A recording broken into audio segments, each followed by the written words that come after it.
Nahdlatul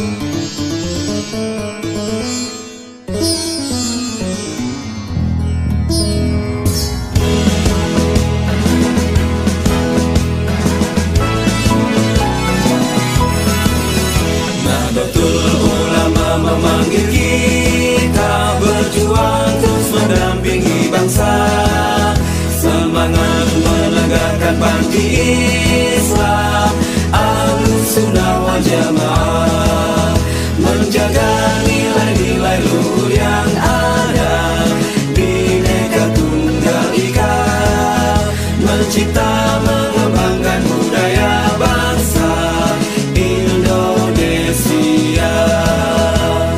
Bersama umat, bersama rakyat, membangun nusa dan Aisyatun wa Hafsatun wa Sauda, Sofiyatun Maimunatun wa Romlah, Hindun wa Zainabun Gada Zuwairiyah lil mu'minina ummahatul mu'minin. Romlah itu nama istri Rasulullah Shallallahu Alaihi Wasallam. Yang berapa? Ya, yang penting bininya Rasul. Jadi ada pertanyaan dari ibu-ibu ya. Ketika di bulan Ramadan, ya, ada orang ketika haid maka tidak wajib sholat, betul? Ya. Tidak wajib sholat dan tidak wajib puasa. Kita ngomongin haid dulu. Tidak wajib puasa dan tidak wajib sholat. Sepakat nggak? Ya. Oke. Berarti setelah lewat Ramadan, untuk sholatnya tidak diqadha, tapi puasanya diqadha. Sepakat? Nah sekarang ini melahirkan. Apakah dengan melahirkan dia meninggalkan sholat? Jawab iya apa tidak? Ya. Sholat apa enggak? Loh.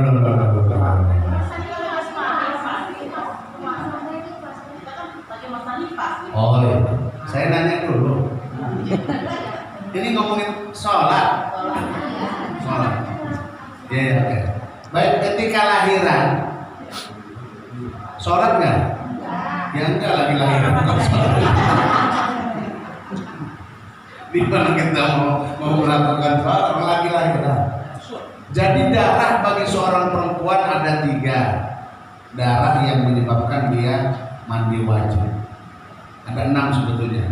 Mandi wajib, perkara yang menyebabkan mandi wajib itu ada 6, tapi berkaitan dengan darah ada 3. Pertama, damun nifas, darah nifas. Yang kedua, damul haid, darah haid. Yang ketiga, darah yang bersamaan dengan damul wiladah, yang bersamaan dengan seorang istri mengeluarkan anak, darah melahirkan.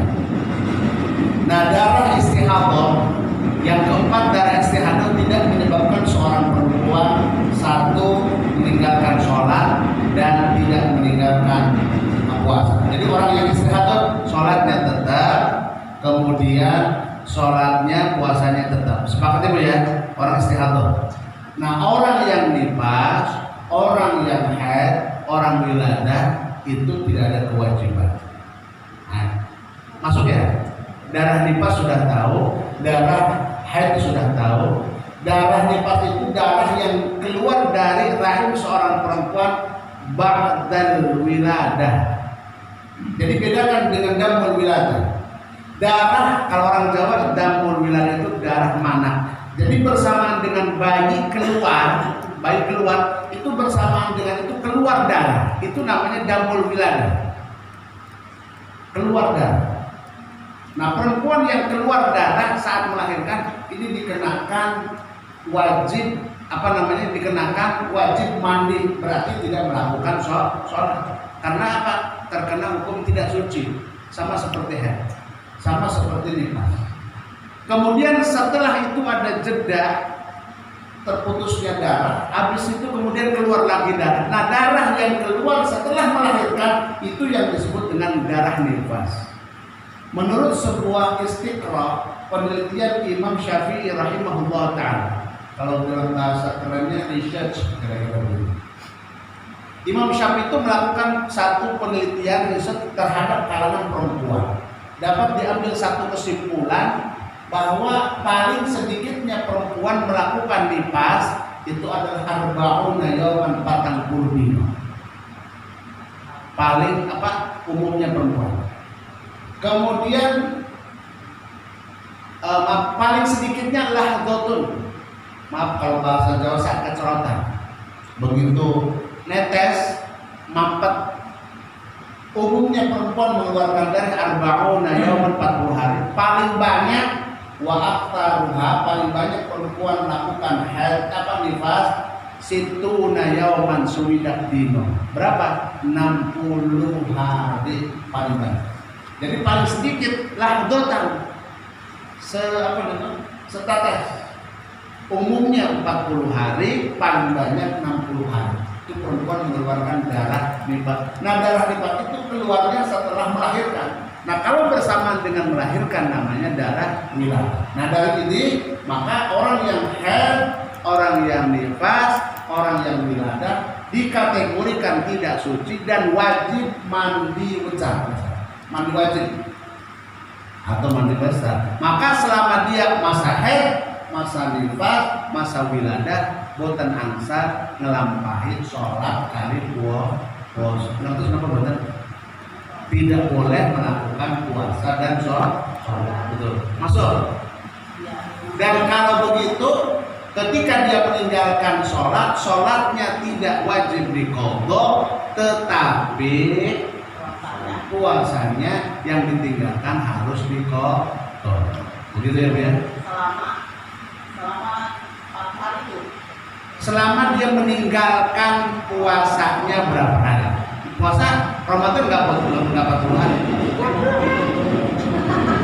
Dan 30 kan Ibu tanggal 1 Ramadan. Berarti 1 bulan. Andaikan ibu-ibu keluar darahnya 1 bulan penuh, maka dia tinggalkan puasa. Nah, nanti qadhanya bersama sebanyak itu jumlahnya. Nah, itu ya. Tapi kalau nanti masalah qadha ini, qadha dengan fidyah. Kalau ibu-ibu yang menyusui ataupun melahirkan karena khawatir, kalau tidak ada kekhawatiran terhadap anak dan istrinya, maka cukup qadha saja. Tapi karena ada kekhawatiran terhadap diri dan anaknya, nanti bayarnya 2. Ya. Kalau tidak ada kekhawatiran, maka qadha dan membayar fidyah sebanyak. Jadi qadha puasa dan melakukan fidyah sebanyak bilangan ibu meninggalkan melakukan puasa. Coba berapa ya? Jadi kalau dari tanggal 1 Ramadan sampai sebulan itu gimana? Iya, 30 hari. 30 hari atau 1 bulan ibu meninggalkan puasa, puasanya diqadha. Oke, Bu, sepakat. Terima kasih, Bang.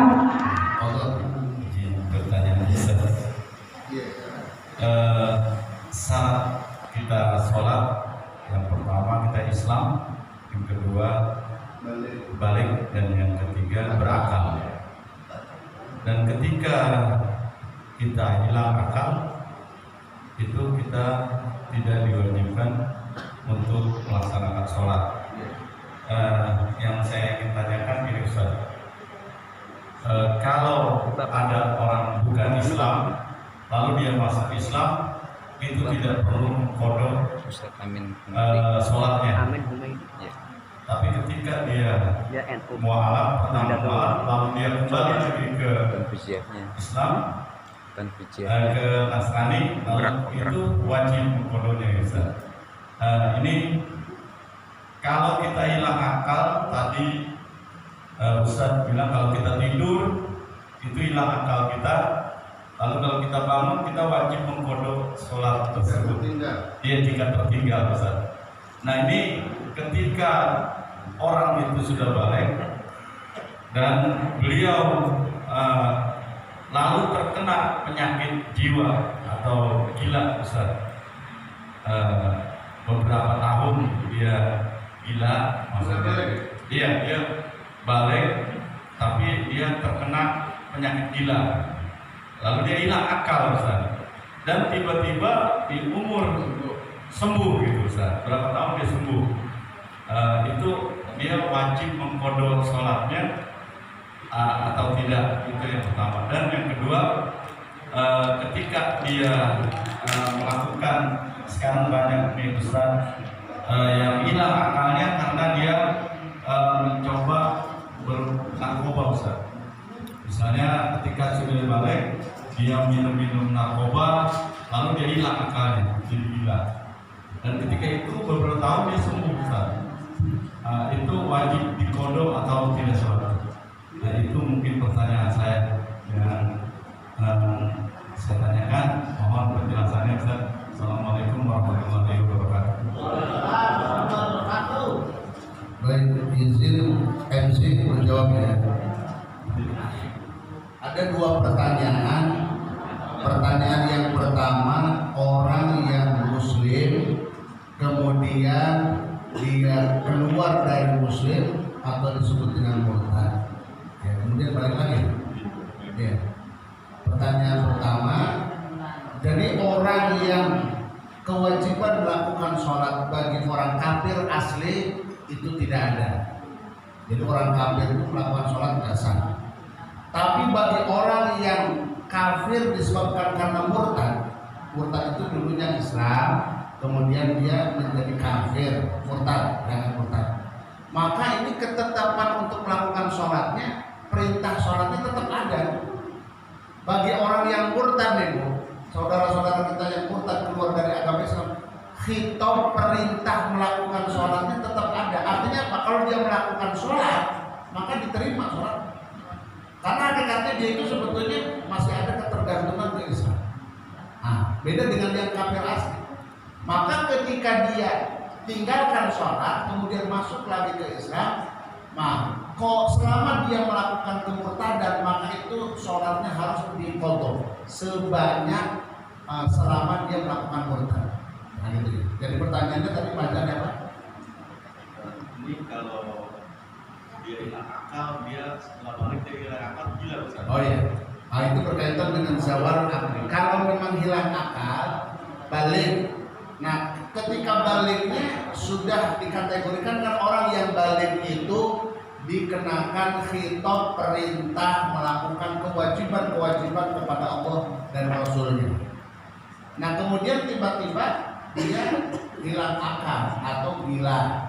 Nah, ketika dia selama gila, berapapun lamanya gila, termasuk majnun gila, zawal akli disebabkan karena tidur, seberapapun Bapak Ibu tidur, itu tidak dikenakan khitab sholat. Itu hadisnya ada. Anin naumi, jadi kolam catatan Allah, artinya perintah Allah tidak dikenakan kepada orang tiga. Yang pertama, orang yang tidur hatta yastayqidu, sampai dia bangun dari tidur. Jadi kalau selama belum nggak ada yang ngebangunin, umpama itu manusia yang paling lama tidur, tahu nggak siapa? Ashabul Kahfi. Berapa tidurnya?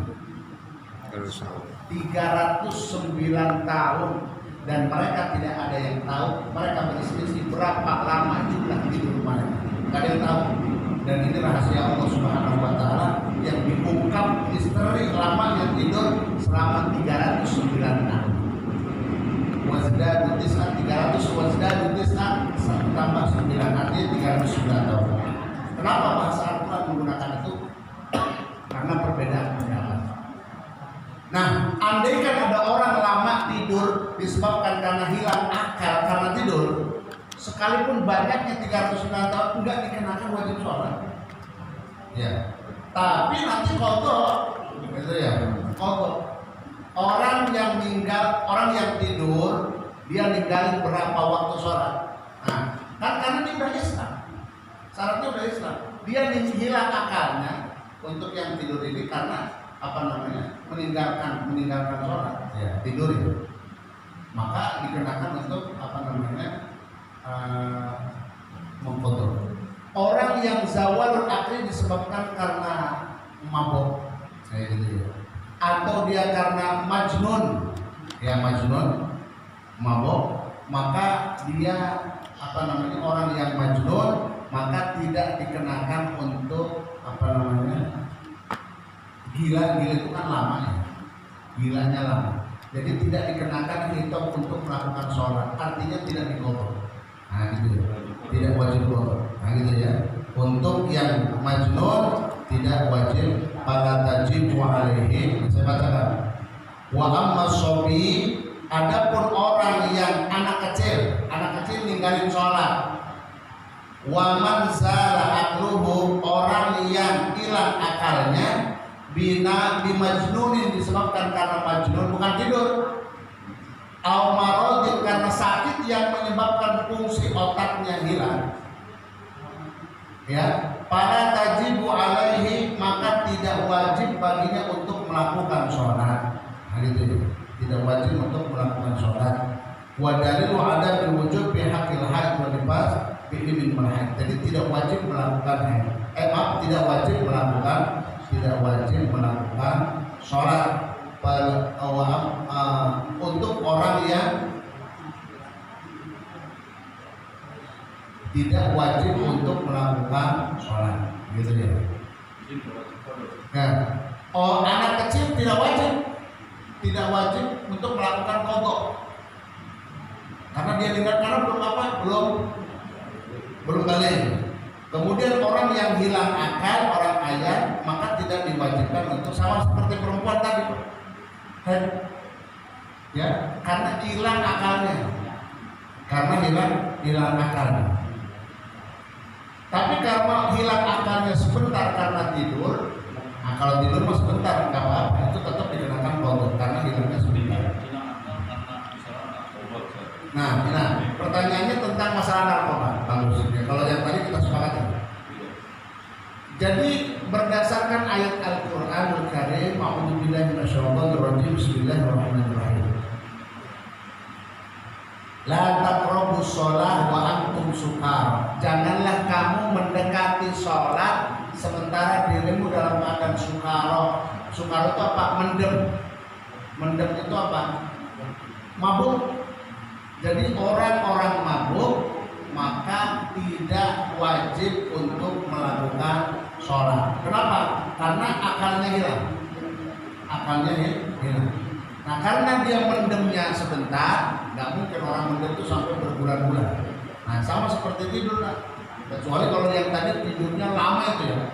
Kalau tidur sebentar itu tetap dikenakan harus untuk mengqadha sholat. Nah, gitu ya. Tapi kalau seperti gila, seperti perempuan yang haid, itu tidak dikenakan, tidak wajib melakukan sholat dan juga tidak wajib qadha sholat. Termasuk orang yang sukara, orang yang mabuk disebabkan karena minum minuman keras, karena cimeng, karena narkoba. Tahu narkoba ibu-ibu? Dan ini narkoba itu merebak di kalangan ibu-ibu. Tahu narkoba? Narik kolor bapak. Ya, tapi ibu-ibu kalau narkoba nggak sampai mabok. Ya.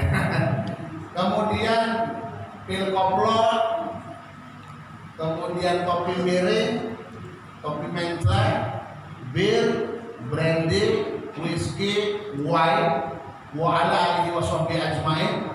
Nah, itu yang menyebabkan orang itu hilang akalnya. Nah, ketika orang itu hilang akalnya, maka ditutup oleh Allah dari mengingat Allah, maka nggak wajib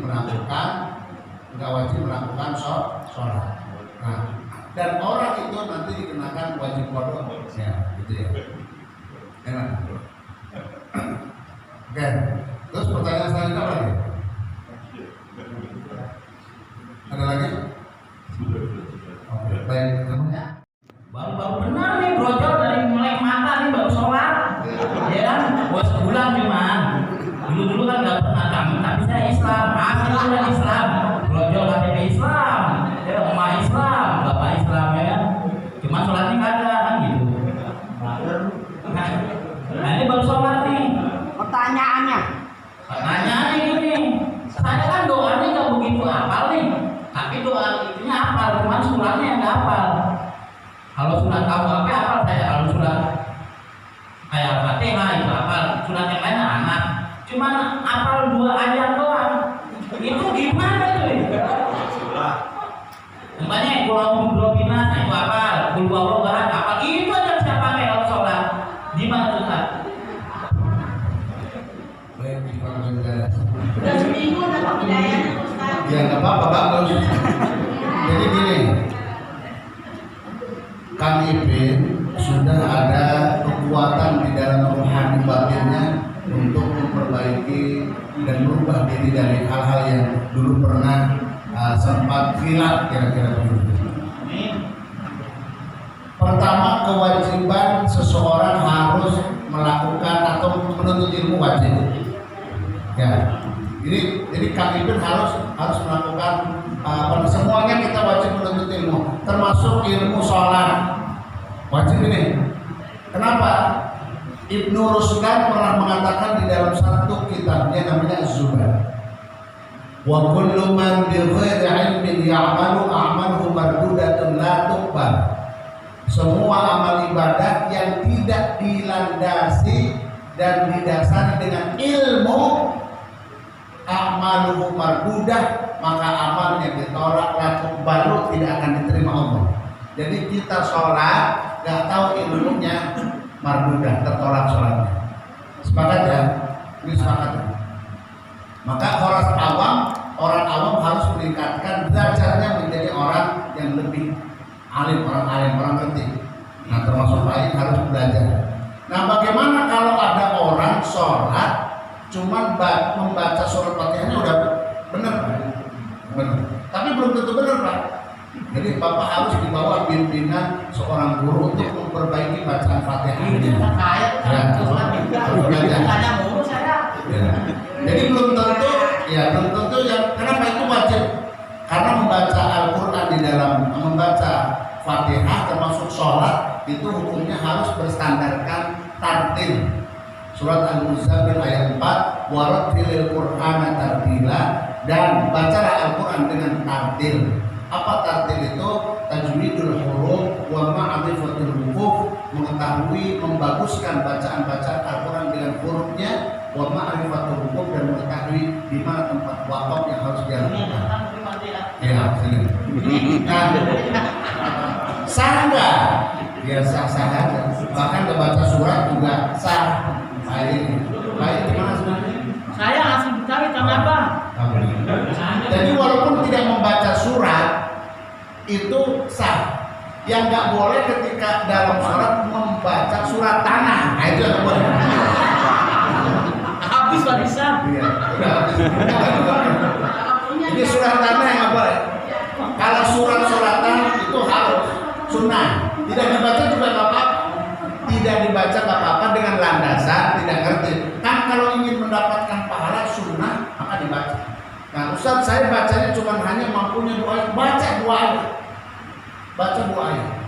Cuman kalau orang sudah ngerti, andaikan dia baca surah Al-Asr umpama, misalnya begini, wal 'ashr innal insana lafi khusr. 2 ayat.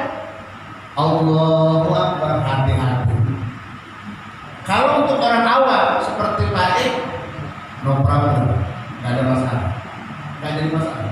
Tapi orang yang bapak-bapak sudah belajar Al-Quran, membaca surat Al-Asr, walau hanya 2 ayat, ketika ayat yang kedua, sesungguhnya manusia semuanya, alif lam yang pada ada lapan al-insan, artinya lil istighraqil jinsi, artinya semua jenis manusia, semua dalam keadaan lafi khusrin, sungguh-sungguh berada dalam kerugian.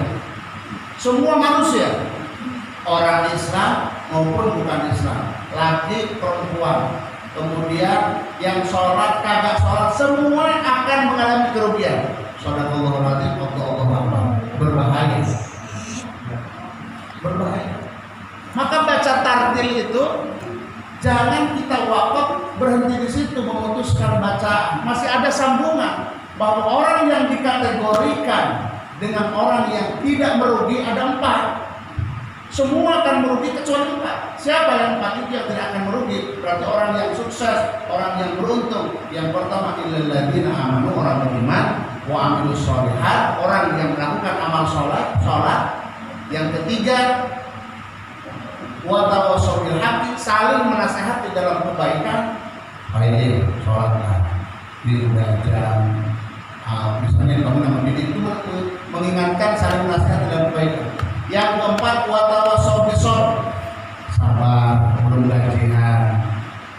amanat membayar sabar. Nah, mengingatkan seperti itu dalam urusan kesabaran, maka orang ini yang dikategorikan orang yang beruntung. Maka orang yang ngerti bacaan Al-Quran andaikan berhenti di situ dosa. Maka wakafnya adalah paling jelek-jeleknya wakaf. Akbahul wukuf lafi husnin sadaqallahu. Nah, untuk Pak ini nggak apa-apa. Apalagi kalau ada dunia sebagaimana itu. Jadi tidak dibaca pun nggak apa-apa. Tapi harus belajar memperbaiki bacaan. Walaupun bacaan seorang imam membaca surat, kalau salah itu Al-Quran loh. Bukan yang wajib membaca surat Fatihah saja. Memang surat Fatihah wajib, tapi standar bacaannya juga kudu benar baik dalam surat Fatihah maupun bacaan-bacaan surah. Misalnya begini, bacaan surah. Misalnya membaca surat Al-Kafirun, banyak yang kadang-kadang kacau.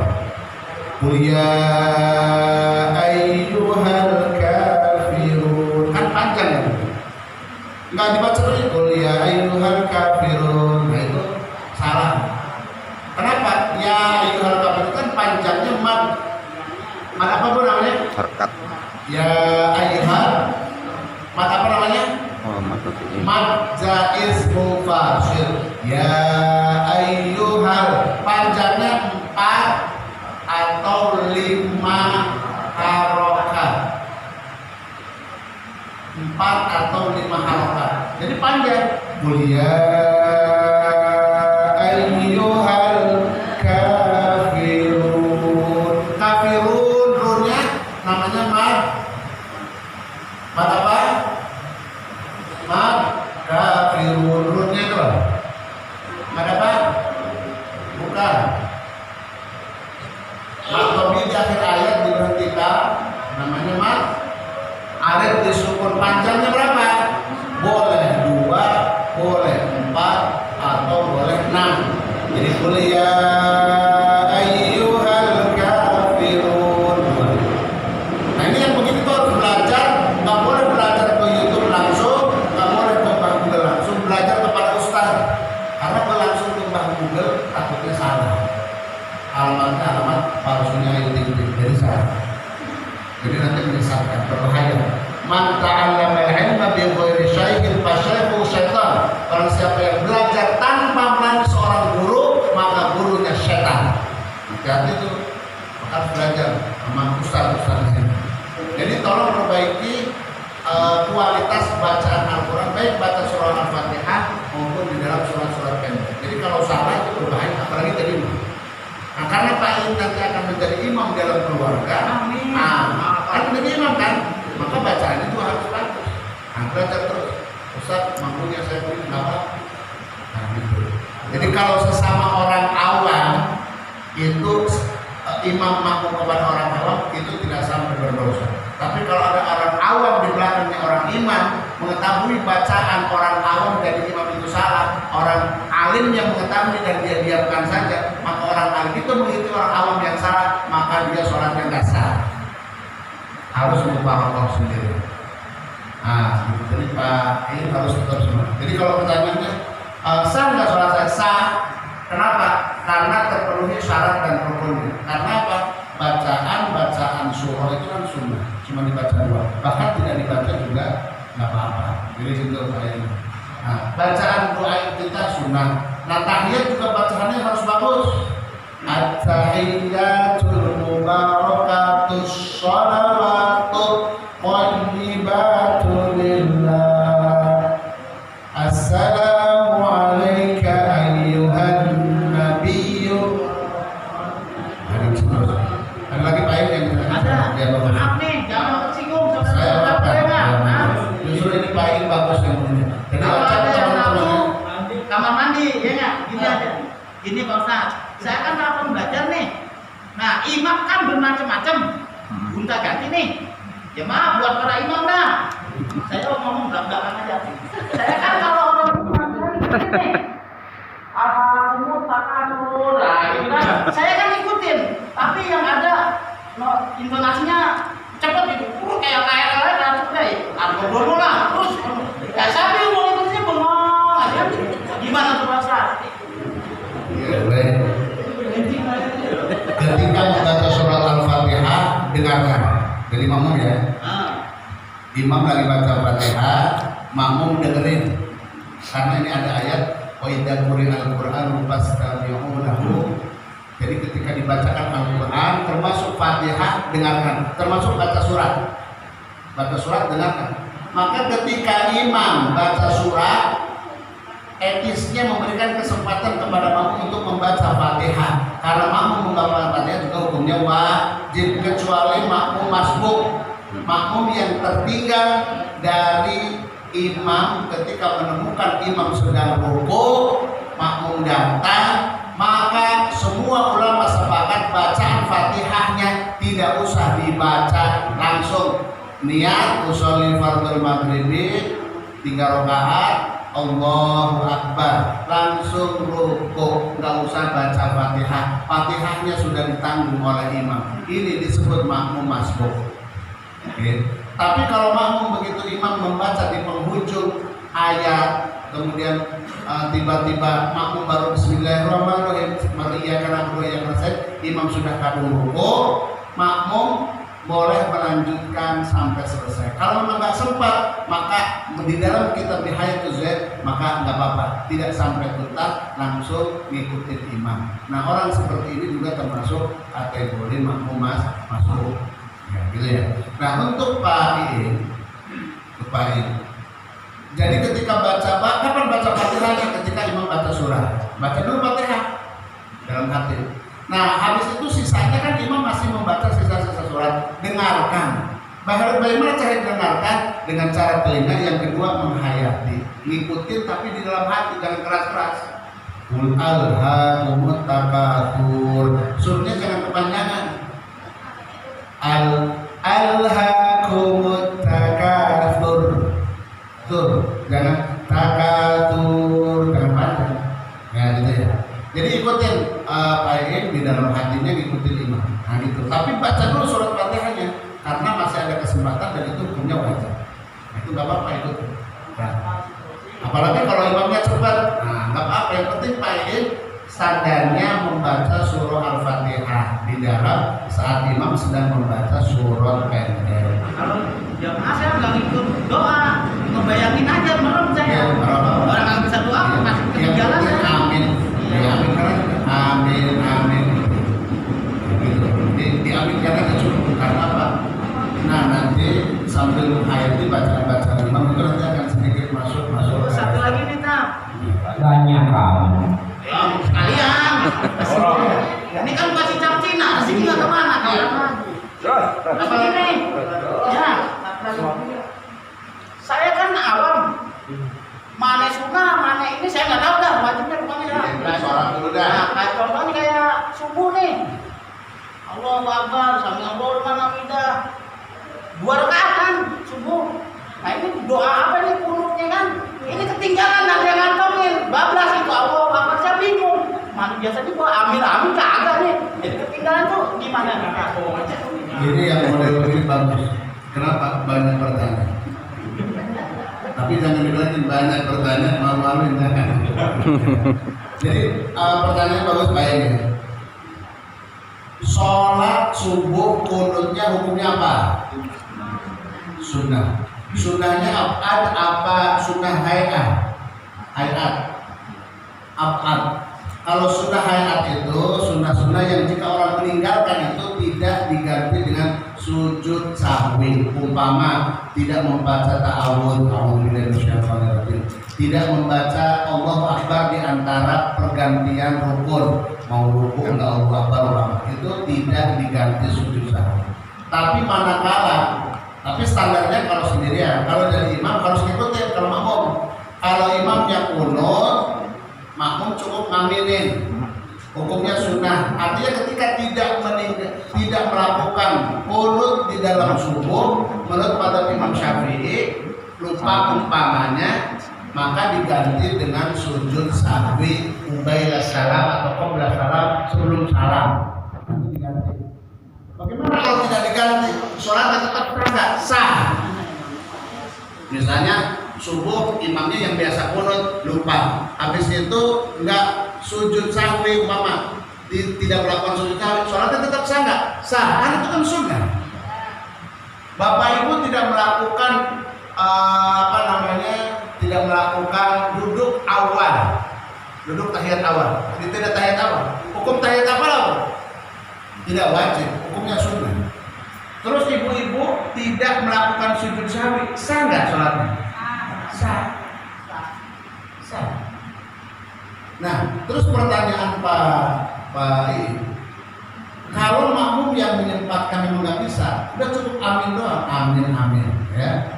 Kalau memang nggak sempat, kalau memang banyak kunut itu ada yang mengatakan itu imam 4 mazhab itu berbeda. Imam Syafi'i mensyariatkan kunut subuh sunnah. Kalau mazhab imam yang lain tidak. Imam Ahmad bin Hanbal murid Imam Syafi'i, Imam Malik, Imam Abu Hanifah, 3 mazhab itu tidak melakukan kunut di dalam subuh. Hanya mazhab Imam Syafi'i. Hadisnya apa? Yang menutup as-subhah terfaraq dunia, Rasul melakukan sholat subuh, sholat kunut di dalam subuh sampai meninggal dunia. Itu hadis yang dijadikan oleh mazhab Imam Syafi'i rahimahullah. Jadi walaupun misalnya imam tidak kunut, jangan kita kunut. Ya, imam kunut, makmum mau kunut monggo, yang tidak kunut nggak usah pusing. Kayak kunut nggak usah angkat tangan. Angkat tangan itu sunnah.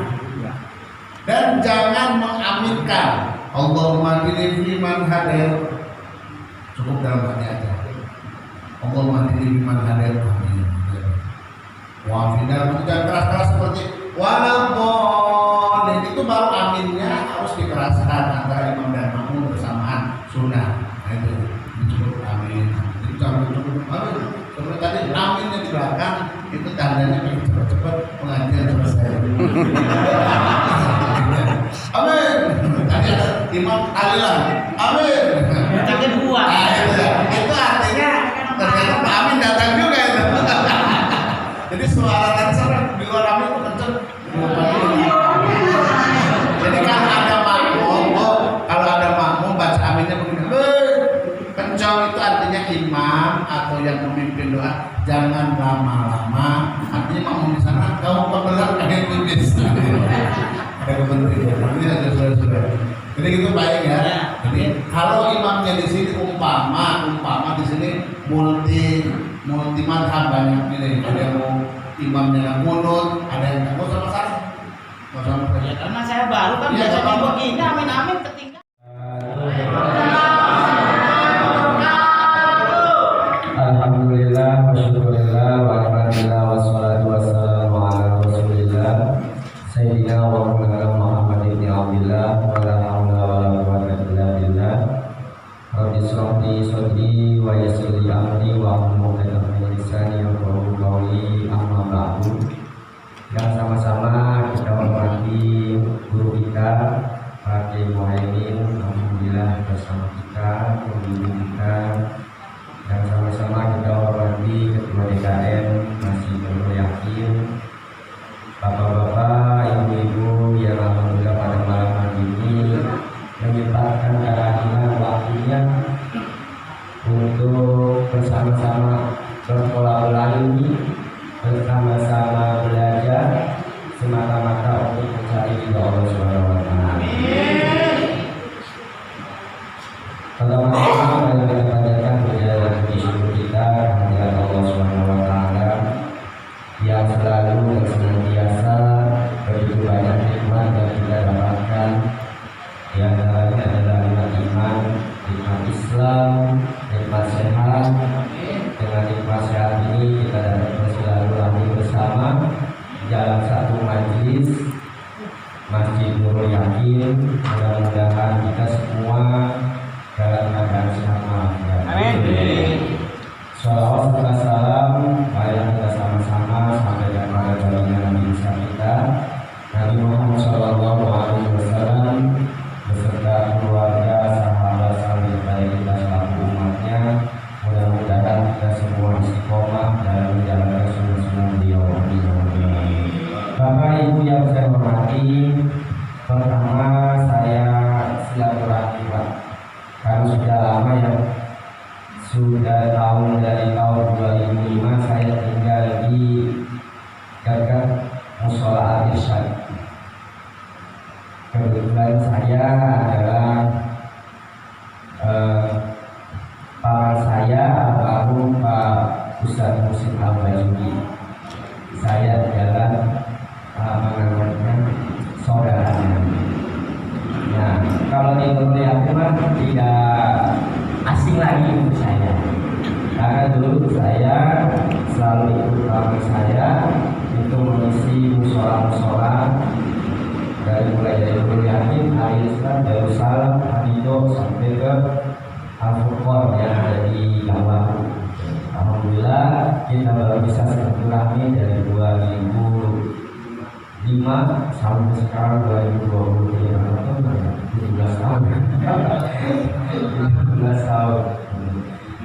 Bapak Ibu yang saya hormati, pertama saya mau perkenalkan diri. Kebetulan 2 tahun ini saya diamanahkan untuk menjadi ketua ranting sawah baru, yang mana ranting sawah baru ini baru terbentuk 2 tahun yang lalu. Ranting Nahdlatul Ulama, Pak. Tahu Nahdlatul Ulama ya, Pak? Ya. Nahdlatul Ulama itu pendirinya Kiai Asy'ari, itu ulama kiai besar kita, ya, yang selama ini kita laksanakan kegiatan sepeda amalia tidak jauh dari Nahdlatul Ulama. Ya, seperti pengajian seperti ini tuh udah biasa, Pak, udah biasa. Ya. Alhamdulillah Bapak Ibu sekalian, kita dibimbing oleh para tokoh masyarakat, tokoh agama yang ada di Sawah Baru, yang memang juga notabene adalah para ustadz-ustadz yang ada di lingkungan Sawah Baru ini. Nahdlatul Ulama Pak Kiai Muhaimin salah satunya adalah pengurus juga yang Nahdlatul Ulama di Sawah Baru, yang beliau ini juga mengajarkan ke majlis-majlis taklim yang memang ada di sekitaran Sawah Baru. Bahkan di luar Sawah Baru saja, alhamdulillah berkat bimbingan beliau kita bisa terarah, Pak, dalam memahami agama. Karena sekarang di Sawah Baru ini berbagai banyak agama-agama yang kita kadang belum paham. Kita sebagai orang awam mendengarkan kiai-kiai atau ustaz-ustaz ceramah itu, ya kita mengikuti apa adanya, dan kita harus menjalankan itu tanpa tahu ilmu dasar agama. Oleh karena itu paling tidak kita harus tahu dasar-dasar agama. Kalau menurut jalan pikiran kita dalam kaum kita ini searah dengan apa yang diajarkan oleh guru kita, insya Allah Bapak aman. Tapi kalau diajarkan oleh guru-guru yang menurut kita kurang paham dan sedikit melenceng, hati-hati, Pak. Bapak bisa tanya langsung sama kiai-kiai atau ustaz yang ada di Sawah. Insya Allah, Pak, insya Allah dengan jalannya kita bersama-sama berkumpul, bersilaturahmi akan membawa manfaat yang sangat besar. Betul ya? Ya, karena apa, Pak? Karena dengan belajar beginilah kita dapat wawasan. Kalau sudah sedang begini mah kita sudah sibuk sama kerja. Apalagi yang laki-laki mah kerja dari pagi pulang malam, boro-boro begini ngaji. Sabtu Minggu sudah capek, lelah. Nah, oleh karena itu Bapak Ibu, kesempatan waktu ini 1 minggu sekali atau sebulan sekali? Bulan sekali. Sebulan sekali. Paling tidak ada peningkatan 1 bulan 2 kali. Gitu kan ya, Ustaz ya? Insya Allah 1 bulan 2 kali. Syukur-syukur 1 minggu sekali. Belajarnya bukan hanya belajar mendengarkan ceramah saja, tapi diagendakan membimbing mengaji. Tadi Pak Iin butuh bimbingan dalam mengaji. Dibuka setiap hari, kalau bisa setiap hari mengaji itu, Pak. Setiap hari minimal masjid dan musola itu harus punya program itu minimal 5. Apa yang pertama adalah setiap pada maghrib itu mengusahakan ada ngaji bersama sampai menunggu isya. Kenapa? Maghrib ke isya itu waktunya cuma berapa menit, nggak lama kan timbang kita pulang, jangan ngapain, mas mendingan duduk bersama dengan ustadznya di sini ngaji bersama. dengan cara halakoh bisa satu-satu atau ustadznya baca dulu nanti bacanya sama-sama. Satu pada maghrib, yang kedua pada subuh. Nah pada subuh juga biasanya kalau bisa diusahakan itu ada ngaji bersama. Kalau nggak setiap hari, 1 minggu sekali. Kan itu aja.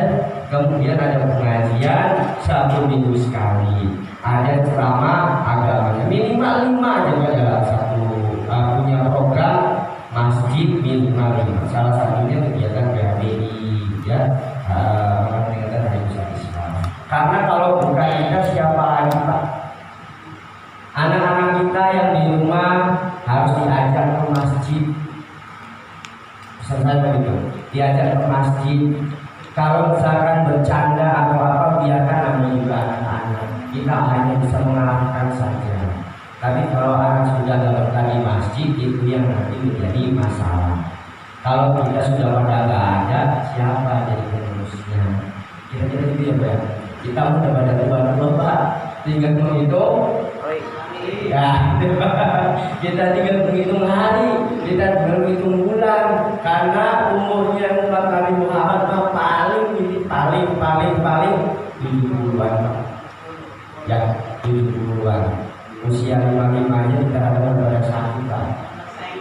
Pada sengkle, ya Bu ya, pada sengkle. Apalagi dia usia 20 tahun.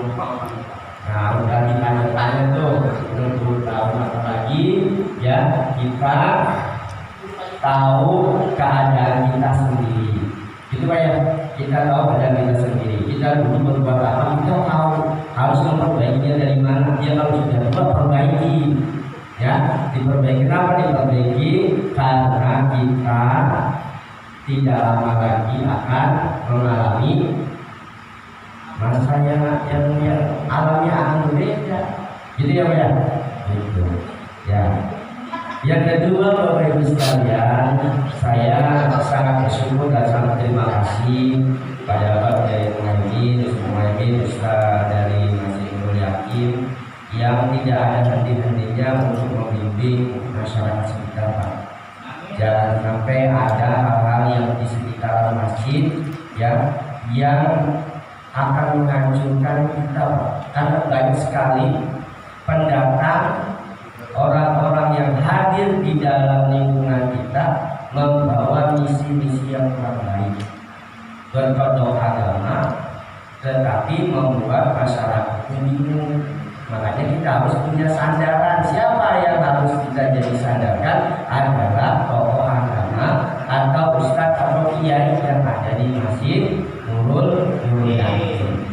Kalau ada masalah cepat dilaporkan Pak, jangan berlarut-larut. Makanya kenapa masjid harus seiring, harus diisi terus dengan pengajian, biar tidak ada orang yang nanti mengisi izin ke masjid, misi tausiah, misi agama dan membawa misi yang lain. Bahaya nih Pak. Bahaya. Akhirnya apa? Takutnya masjid musolanya diakui oleh orang-orang yang tidak bertanggung jawab.